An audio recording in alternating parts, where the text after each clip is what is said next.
Hey guys, Coach Kyle here with Brandon. Today we're going to talk about deadlift.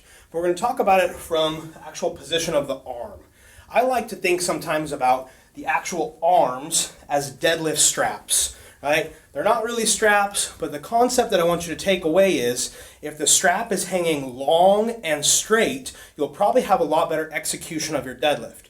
Now it's important to note a lot of times when we talk structural differences and position differences. At our seminars, we like to talk a range. I'm not saying you have to be perfectly straight. There might be some mechanical advantages or disadvantages to your body, whether you set up sumo or conventional. So I'm not saying that there's a perfect degree of angle, but I think you'll get my point. We don't want you to be really far forward or really far back. The straighter we can get to right up and down, probably you will execute a better deadlift. So Brandon, go ahead and step up to the bar for me if you would, please.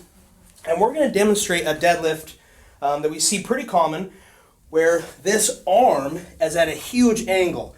Now he might set up, wedge in, it might look a little bit better.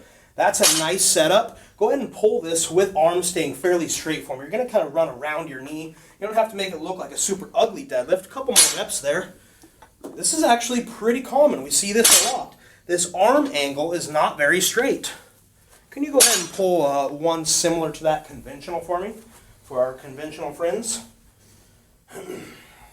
Same thing here. A lot of the body weight is forward. We're heavy on our toes. That line is not very straight. Now let's sit back and show the opposite where you're almost falling over and you're squatting into it to deadlift up. Different problem. We start to turn it into more of a squat. Same thing sumo for me if you would please. Set up real deep in that squat. Arms almost back too far. It's just not, yeah, he almost fell over there. It's not a good mechanical position. So let's reset you on the bar and let's look at a deadlift strap. I'm going to have you straight. This is not a deadlift strap. I apologize. I'm calling it a deadlift strap. This is just a band.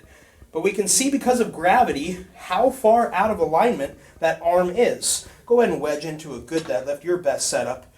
Pretty straight. That's ideal. Good. Go ahead and step away there and push that bar forward, if you would please for me. So I like to think about energy, right? Where is energy transfer going to go? If we're really, really far forward in our deadlift, we're going to be heavy on our toes. We might miss the rep because we might get locked out here. Happens a lot in geared lifting. If we can overcome it, it's so much back to pull here. If we're trying to pull back, we might actually miss a lift because we're falling over. So if we can get that energy to go straight up, that's ideal. Let's hold this at a forward angle like we did before. That's about the same angle that the band was, or his arm was when we held the band against it. Now watch what happens when I let go of this plate. It shoots forward and it doesn't even go very high. On the flip side of things, that same angle going backwards, you can guess it, it's probably going to look similar. It's going backwards and the plate doesn't leave very much.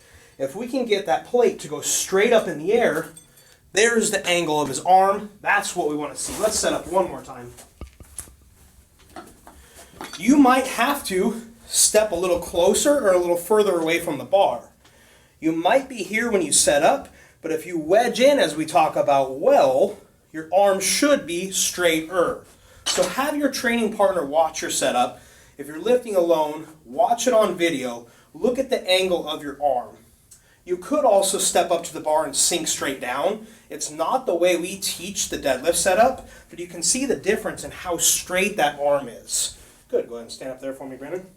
Anything you'd like to add to that?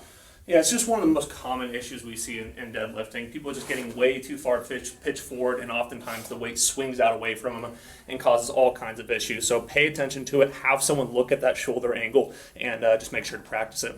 It's a lot more load on your low back. It's going to make your lift less efficient. Once again, I'm not saying straight up and down is perfect. You can see the difference in the band and the plate of where energy was produced in the direction that it went. But just keep in mind, way out here is probably not good. As you get closer to straight in that range, I bet better results for your deadlift.